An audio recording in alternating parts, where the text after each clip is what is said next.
What do your friends think you do? I think they think I sit and put those annoying ads at the top in your face. That's what they think I do, which they're not exactly wrong, because that is what I'm doing.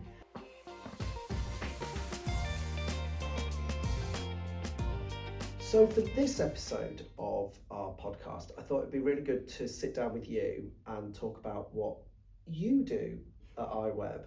So you're Georgia. I am. Tell everyone what you do. So my role covers SEO and PPC. Quite a few places sort of have specific people that usually cover SEO and PPC separately, but my role sort of covers both, which I think works quite well because they can go hand in hand. To start, the main sort of differences between the two is SEO sort of covers your Google ranking organically. PPC is essentially paid adverts that puts you at the top of Google. So, right, okay, so that's SEO, that's search engine optimization. Yeah. And then we've got PPC, which is pay-per-click. Yeah. Your SEO is your organic stuff. Yeah. That's trying to, we work on that to get people onto the first page and what have you. And then pay-per-click, like when people are searching on Google for something like, I don't know, new shirt for men. They'll see stuff at the top of the page, won't they, that says sponsored. And that's what the pay-per-click is. Okay, they're just two different strategies for helping people get found online. Definitely. So they're both part of your sort of digital strategy. So obviously with your SEO, your organic strategy, that is sort of a long-term strategy that you should have sort of to work towards getting your business in those top listings on Google, page one, because realistically everybody knows that if you're searching for something on Google, you're going to look at like the first 3, 5 maybe max. So sort of getting those organic listings to those top spots is really important, but it can take a long time and it can be quite difficult to get there. So with your PPC, your paid ads, it's essentially sort of giving you a bit of a boost to get into those top positions. So when a client comes to us and they're wanting to set up PPC campaigns, what does setup look like? And is there a difference if that client has already done PPC before, as opposed to if they've never sort of dipped their toe into the PPC pool? Yeah, it can look a little bit different. So sort of the main things that we would look at initially is sort of understand what the client's goal is. So do they want to increase website traffic? Do they want to increase brand awareness? Do they want to increase sales directly from the website? Do they want to increase the amount of inquiries they're getting through? So they're sort of the 4 main objectives. Then we would need to look at, right, what do we want to be promoting? Is there different services across the business that we want to push? Is it certain products? So it's good for us to sort of get an understanding of sort of the main objective and what it is that we're pushing. The client really needs to have a think about what their goal actually is. You've got all these years of experience of running PPC campaigns, so you can then give them some advice on what sort of campaigns are going to work and that sort of thing. But you need to have a focus rather than just saying, well, can you just promote my website? Essentially, it's more effective to sort of have those focuses on certain areas, because the next sort of stage for us would be to do the initial sort of keyword research, sort of see the search volumes of certain things, what you can be expecting to pay for a click for certain keywords, because that can really vary depending on sort of what it is you're looking to promote and how competitive they are, I guess. Exactly. Because then you can sort of look and think, right, well actually I might be paying upwards of £5 for a click on this service, but actually it's not worth us doing that. And there might be, it's good because you can sort of see where the value comes from. But I guess that's then different if obviously somebody's run PPC campaigns before, you can actually draw on the experience of those PPC campaigns. Like you were saying, you can audit those and see what's worked and what hasn't. Whereas if it's a new client that's never run PPC before, you're gonna need to find that insight yourself. Yeah, definitely. So if we were to inherit a PPC account, like I say, we can run an audit on that, and I think that helps us to sort of identify what's working, what's not working. But we can also look, because you might have a campaign for example shoes. You might have one for shoes, you might have one for jeans, you might have one for different areas, and you might be able to see that actually we spent, I don't know, £10,000 last year on our shoes campaign, but actually that only generated £12,000 worth of sales. Is it worth putting the budget into those areas where jeans you might have spent £5,000 on your campaigns, but actually you generated 30 grand's worth of sale? So it's sort of being able to sort of identify where the value comes from within each of them, because then you might actually decide, well, we don't need to run, it's not worth us running a campaign for shoes, we might as well put more into our jeans campaign, because that's actually where we can see a better return on investment in there. So what else goes into setup on campaigns? So you need to consider sort of what type of campaign you're going to run. Because there's different types. Oh right, okay. What are they? So there is responsive search campaigns. So this is quite a popular one. So essentially how that will work is that's the text ads that you see predominantly when you've seen those sponsored ads come up on Google. How that works is Google will trigger your ad if somebody has searched for a keyword that you've put into your account. So that's one of them. The way that we set that up is you'll give Google sort of a combination of different headlines and descriptions, and it will pick between them what it wants to show based on what the user's searching. So they need to include the keywords that you're looking for, they need to include a call to action, they need to include maybe like a little bit of information. If, for example, you run a bit of like an online offer, for example. The other sort of types of campaigns you can run is, it might be a shopping campaign, because how that works is when you're looking for something, for example, a blue t-shirt, you'll see the little images of them. So that's your shopping campaign. So again, really good for e-commerce. There's display campaigns, which are sort of image ads that you'll see pop up on websites, or there's video as well, which will pop up on things like YouTube. So you sort of need to decide which campaign you're going to go for.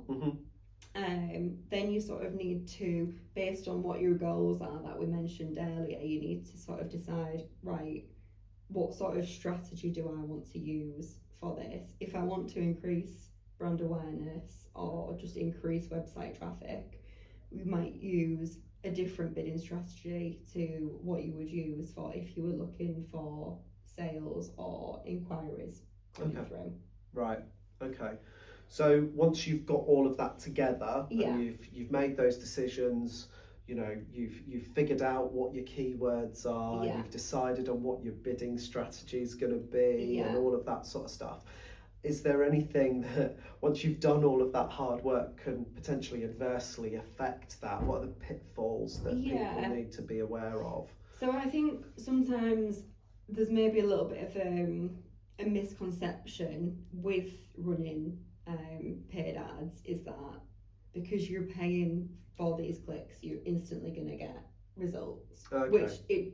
which you will increase your likelihood. Yeah.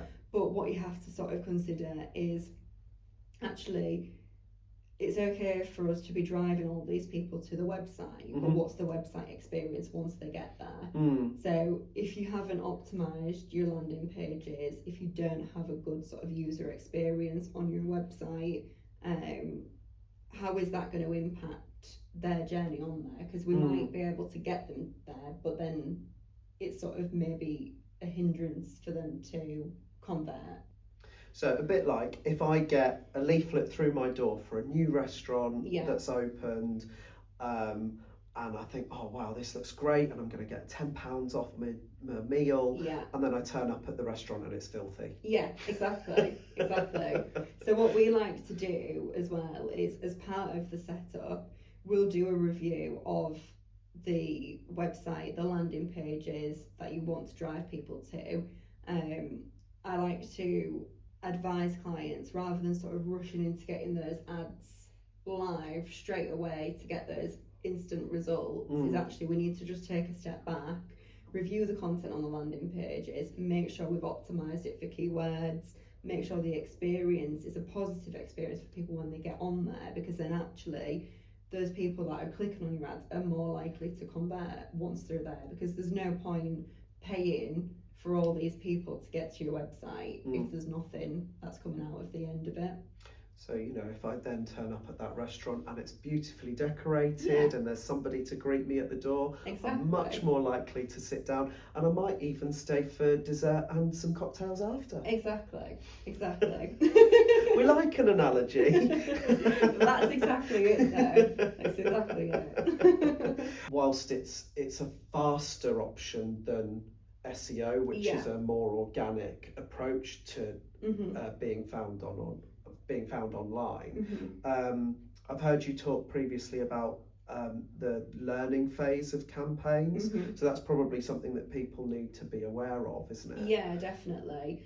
So particularly for brand new campaigns, so the way Google tries to work is that once you've sort of set up your ads, you've put in all your different keywords that you're focusing on, you've put in your headlines for your ads, your descriptions on there, Google wants to work in a way where it's optimizing what it's showing your users. So if, for example, certain combinations of those work really well, it's more likely to use them over and over again. And then essentially with your learning phase, when a campaign goes live, Google doesn't have any information to go on to be able to figure anything out. So what it does is it's just trying to sort of gather all that information together. It's also looking at your landing pages to make sure that you are speaking about what you're advertising.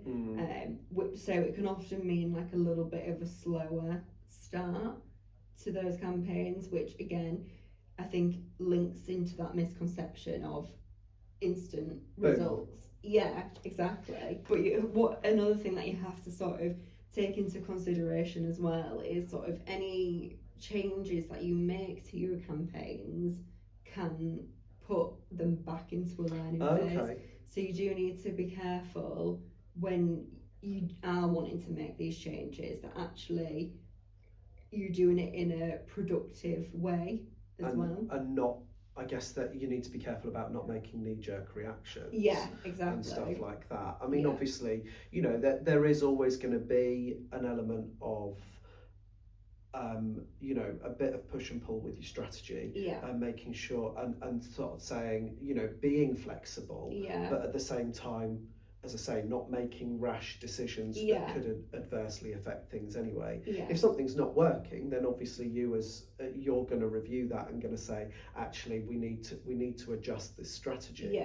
But you're in a position to be able to know when that's the right decision to make. And then I remember you mentioning something about being aware of auto apply settings.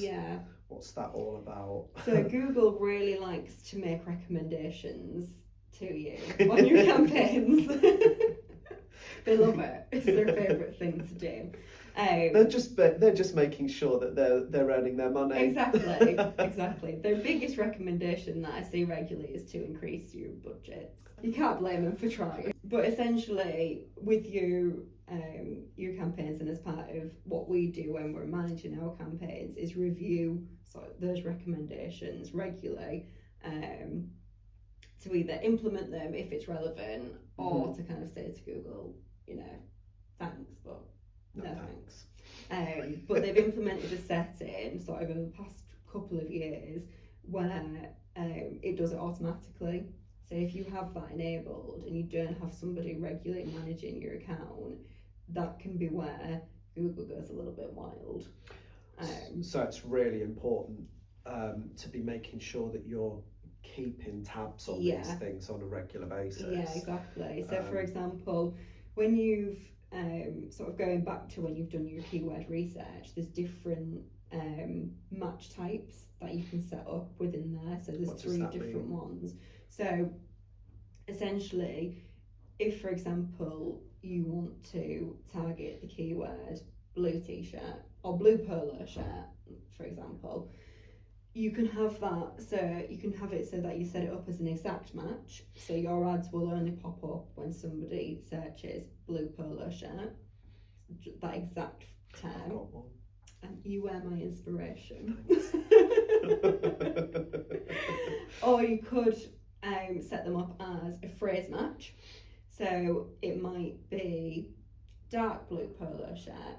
So that blue polo shirt is your key phrase, but actually if there's sort of something similar around that, your ads will show for it as well. And the third option is broad match, which essentially Google will show anything for it. They're very broad. So I might end up with a pink dress. Maybe, yeah. Yeah. In my experience, it likes to be very broad. I mean, maybe not quite that broad. No. But essentially, how you have your match type set up can actually end up costing you a lot of money for things that you actually don't want to be showing for as well. So it's really important to do that research. Yeah, really important. And use the expertise that you've got. Yeah, definitely. And one of the automatic recommendations that Google has is to change your keywords to broad match, which again is where things go a little bit wild and what they're looking for on there. So yeah. So we all love clicks and likes, but is that the whole story here? No, well, again, depending on if you're looking for to increase brand awareness or just to increase your website traffic, obviously the number of clicks you're getting is great. But if you're looking sort of directly at sales or inquiries coming through, it's all well and good having 1,000 clicks in 1 week, but actually, are you getting anything from that? So I think what's really important for us is to have that level of communication with our client to sort of understand actually what is the quality coming through. Are you getting these clicks? Are they relevant? The people that are coming to your website, are they actually, is it good quality traffic? And there's a few ways that you can display value there, isn't there? Through your return on investment, your return on ad spend. Yes. Yeah. See, I'm learning by to me. Sometimes.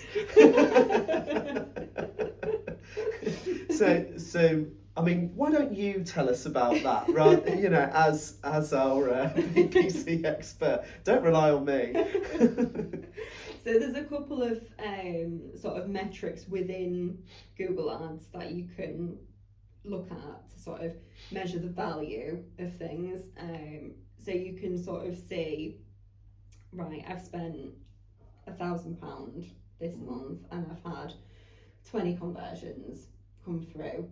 So depending on sort of what they are, you can see actually it's cost me, I can't do quick maths like that, but it's cost me X amount. Is it £50 per lead if you had 20? Yeah. I think that's right. Yeah, so it's cost £50 per inquiry per conversion that month, depending on what it is you're selling, that might be really high or it might be really low. If you're selling something that's a service that might start at, I don't know, £10,000, you know, that's reasonable. If you're selling a product that's £30, it's not cost effective. No.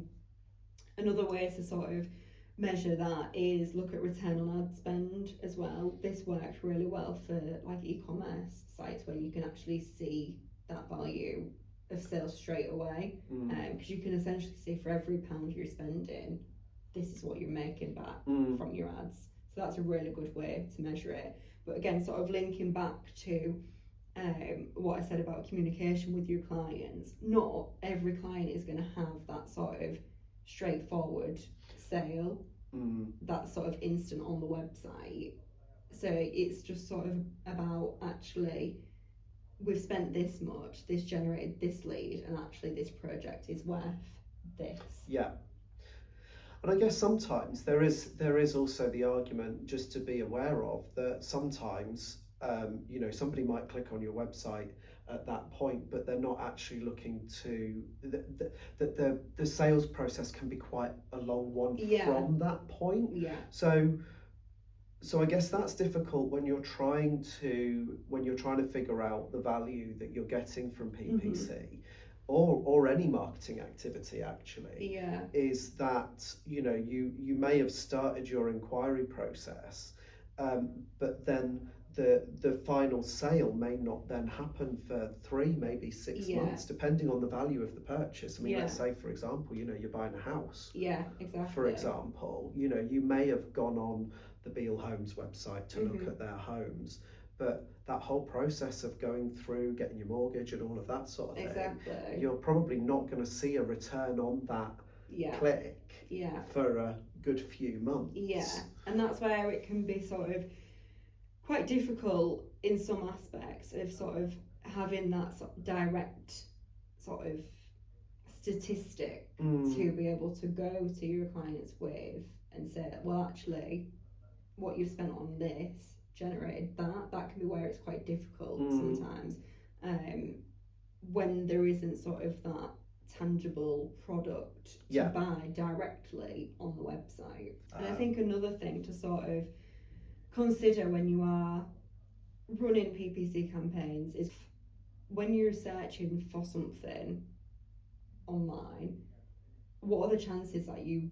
buy it on that first click as well? But you might see an ad for something and then actually go away, think about it, search for something again and be like, oh, actually I saw this brand when I was looking last time, I'm going to look at them again. I guess quite often, so if we were to compare it to, say, social media advertising, which, you know, there are some comparisons there, aren't there? Because obviously you have your organic social and you have your paid social, and that's another parallel to draw to understand the difference between SEO and PPC.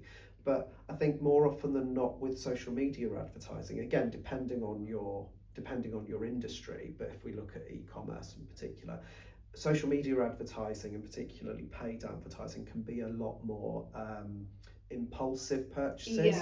I know I've done it before. We've talked about shoes earlier on. I saw a pair of trainers that I liked come up on Instagram and I bought them. And I think it was literally about 10 minutes between me seeing the advert, me paying my money, and then receiving a text message from the shop to say that they were ready to collect, which was incredible. So well done to Shoe for their sponsored campaigns.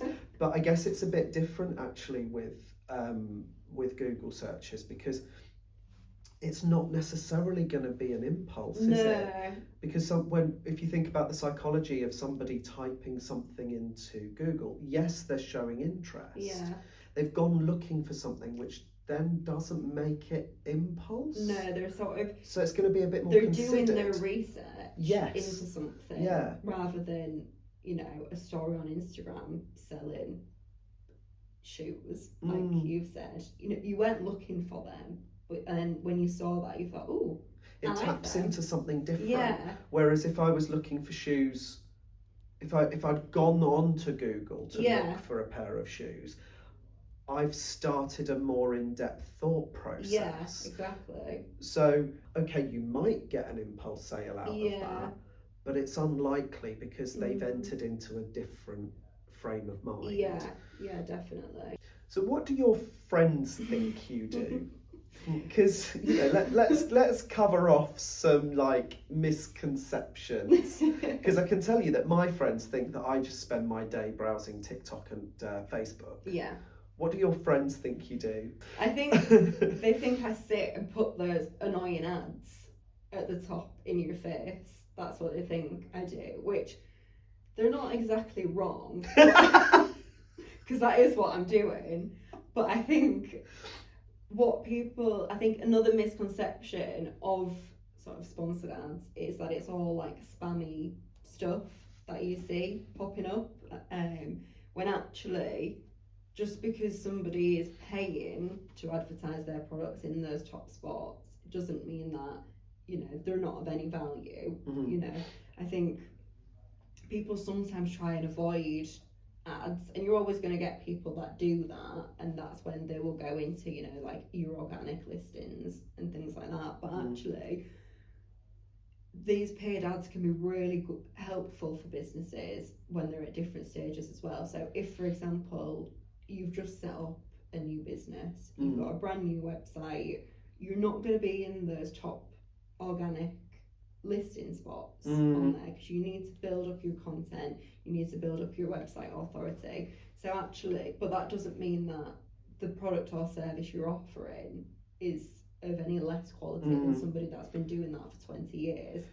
Because I have to admit, I'm sometimes wary of those sponsored ads for that very reason, you know, about them potentially being spammy, or, you know, because let's face it, anybody can enter into a PPC campaign, regardless of whether they're a trustworthy business or not.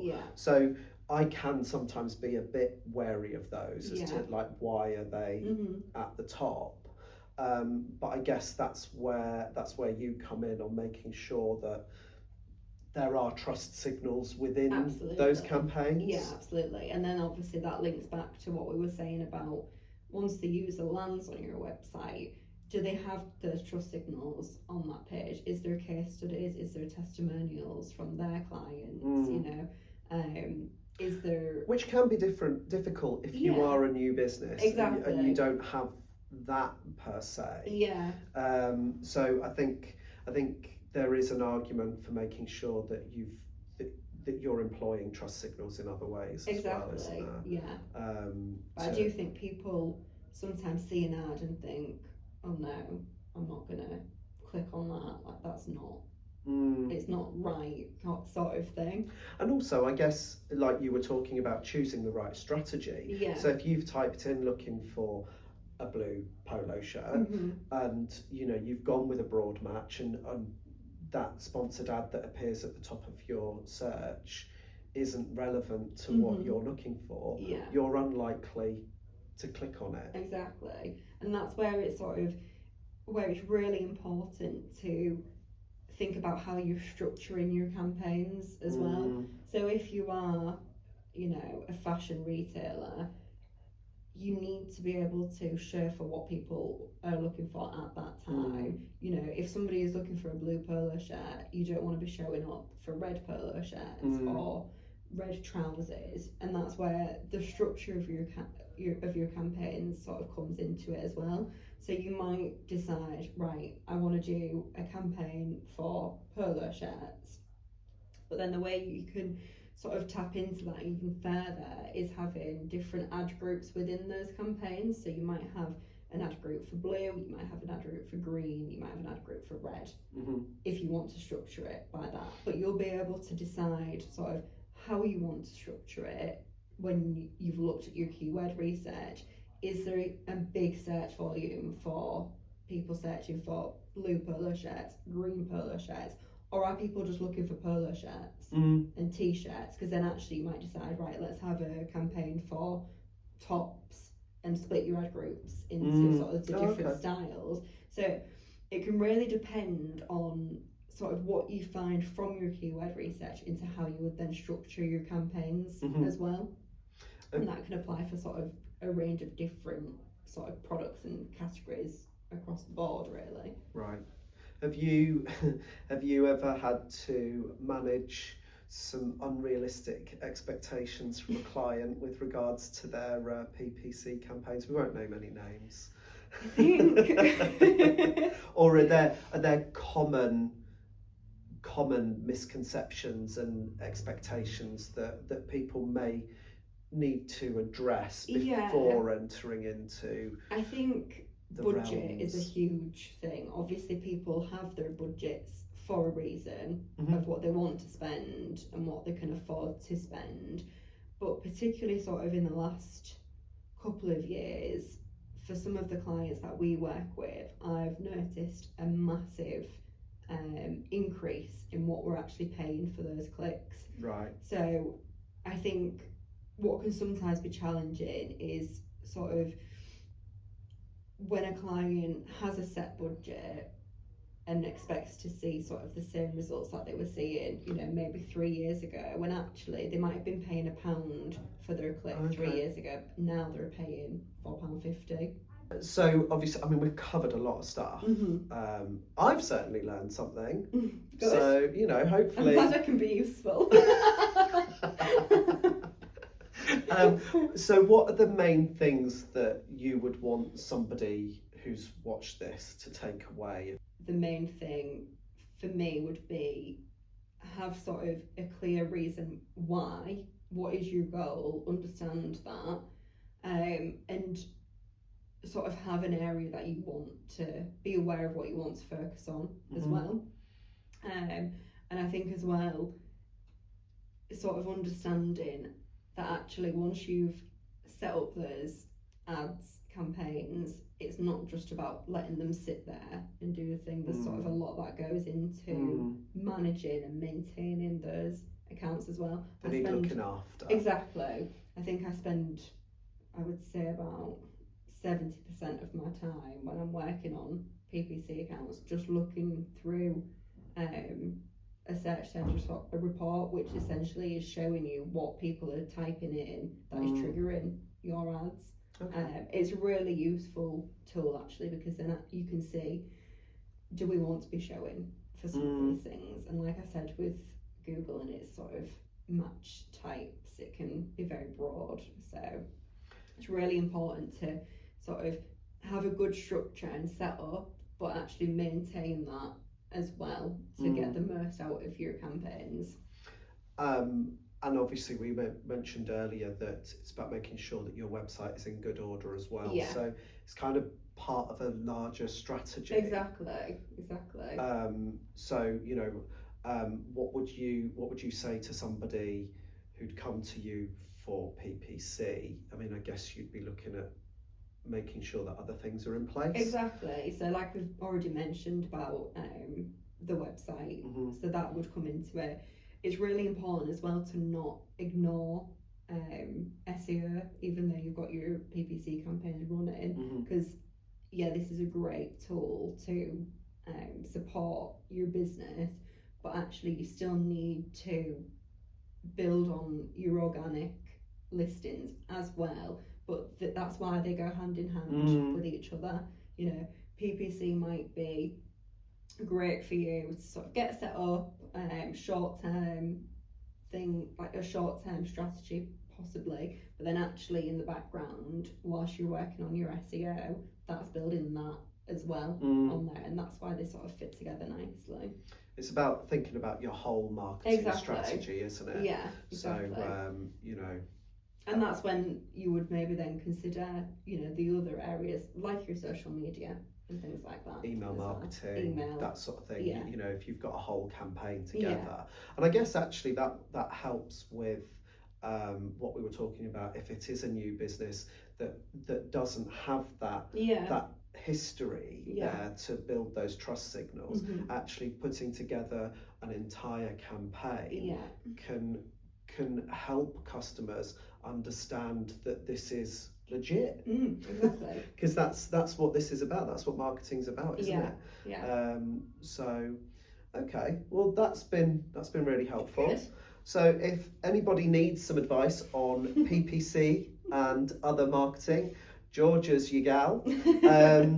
And so get in touch with Eyeweb at www.eyeweb.co.uk, and don't forget to tune into our next podcast and the Eyeweb Unplugged series.